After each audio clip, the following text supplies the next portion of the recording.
but he elected to stay back in Jerusalem. Now, what happened? This is where David taps out. What happened?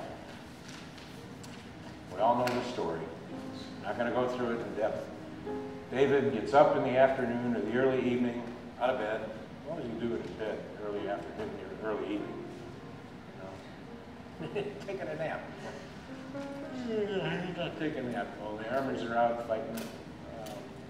Paul McCartney come and play or something. Sorry. David gets up and walks out on his terrace. Probably mixes himself a gin and tonic or something. And he's out there kind of, wow, nice kingdom I've amassed here. And out here he sees somebody taking a bath. And we know the story, what happened.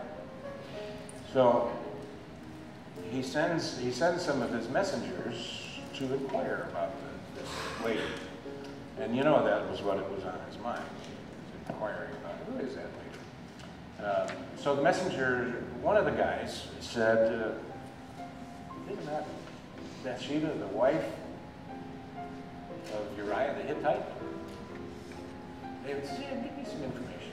So anyway, they go, they bring her, and it's a mess. So the question up there is, what was really David's sin?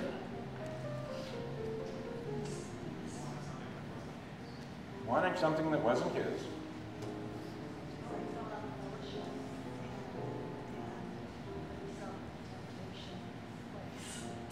Fell out of fellowship with God and was not where we were supposed to be. David did a whole, scientists say that you can't just toss a frog into a hot pot, it'll jump right out. But if you cook it slowly, bring the temperature up, you can boil a frog. I don't know if that's true, but it's a good illustration. I don't think that this was just a light switch and David said, you know what, I think I'm going to commit adultery today. I don't think that's the way it happened. I think gradually David realized that he had become pretty powerful and his kingdom was growing and he was pretty successful as a king, and that, you know, look at me, I'm the one, I did it, and yada, yada, yada. I think that was kind of a process of David tapping out. And that happens to us. You know, we do that. So, anyway, then we have the cover-up. I mean, this is terrible. The players involved in this, King David, the servants, Bathsheba, Uriah the Hittite, Joab, his captain, and Nathan the prophet. I've got a lot to go, so I'm going to just speed right through this. So David says, got a little problem here, so bring me Uriah. So gets Uriah and says, how's the battle going? Da, da, da, da, da. Uriah says it's going well. He said, well, why don't you go home, take a bath, have a little wine, spend the night with your wife. Uriah says, thank you, sir. So he goes outside, takes his mat, puts it in with David's servants. Well, okay. David gets up the next morning, finds out that Uriah didn't go. Well, all right. Step one, not good. Didn't work.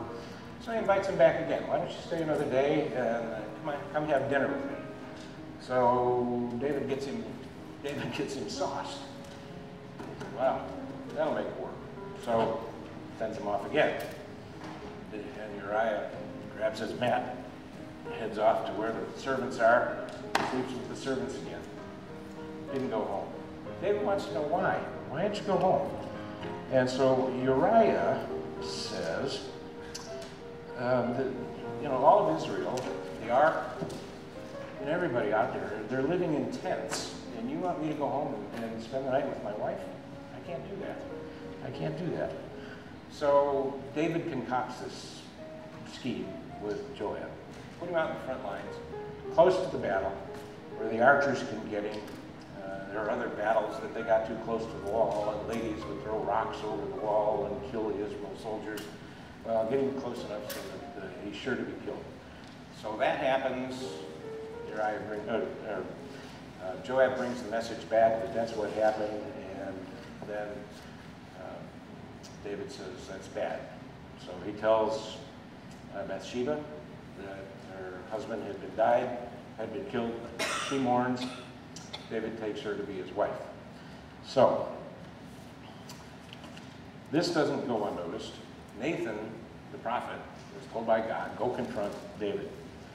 And the Lord sent Nathan unto David and said unto him, there were two men in the city, one rich, the other poor. The rich man had many flocks and herds, but the poor man had nothing save one little ewe lamb which he bought and nourished. It grew up together with him and his children. It did eat of his own food and drank of its own cup and lay in his bosom and was unto him as a daughter. A wayfarer came into the house of the rich man, but he was unwilling to take of his own flock for the man. So he took the poor man's lamb and prepared it for the stranger. So Nathan has given David this case study. So what do you think about this? David's enraged.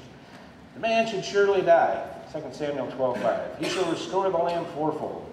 David takes his bony old finger, sticks it in the face of the king, and says, David, you're the man. Oops. Busted. David was caught. He realized that it wasn't going to work the way he thought it would. Nathan pronounces woes on David's house. There were a lot of things that David wasn't able to do. David wasn't able to build the temple. He wanted to build a temple to God. God said, your hands are too bloody. He wouldn't be able to do it. And his family was a mess. His kids were just a wreck. So the next series of events is the baby dies. David grieves. And 2 Samuel 12:23 says, I shall go to him, but he shall not return to me. I won't take time to ask the question, but this might be the law first mention of the age of accountability. Right? You ever wonder what happens when a baby dies or a youngster dies before they really have a chance to get the opportunity to know, accept Christ as their Savior? David says, I shall go to him, but he shall not return to me. David knew the baby had gone on to be with the Lord. All right? There are those that believe that this is the time when David wrote Psalm 51. Just read a piece of it to you. Have mercy upon me, O Lord, according to thy loving kindness, according to the multitude of thy tender mercies, blot out my transgressions. David said, restore to me the joy of thy salvation. Another lesson. You believe that once saved, always saved? David said, restore the joy. He didn't say restore the salvation. He said, restore the joy. You look back in Noah in Genesis, God was responsible. God sealed the deal. God told Noah, you gather up the animals, get them into the ark, get your family into the ark, and I will close the door behind you. God sealed the deal on that one. That's part of the church doctrine. The statement of faith from Lincoln Avenue.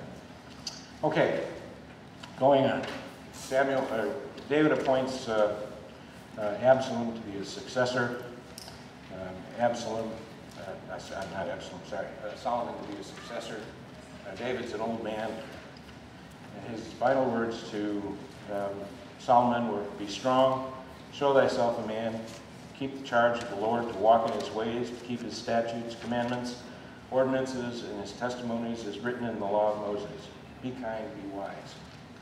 Now, here we go. David, in my opinion, David was a rascal. He was an absolute rascal. He did some things that were just abominable. Are they any worse than some of the things that I've done? Any worse than some of the things that y'all have done? Probably not. You know, we're all sinners. You know, to think, the Bible equates it to act. We think it, we've done it. David, in a lot of cases, did it. Most of us have only thought it. You know? But he was a real rascal. So what did we learn from David's life? You know, what were some of the traits of David that we display in our own lives? And yet, what's the epitaph on David's tombstone? A man after God's own heart. Now, how can that be? Will he return to him? The root of David's soul was anchored in God. David loved the Lord. Yet David is a classic example of the dual natures that we have. On one hand, we can want to do everything that is possible to serve God and bring honor and glory to Him. And yet, there's a side of us that says, I'm going to do it myself. I'm going to take Frank Sinatra's way and do it my way. And yet, David was a man after God's own heart. Now, our invitation today is going to be simply this: in the quietness of your own heart, right where you're sitting. Now, if there are issues that you need to resolve with God, issues that you're wrestling with,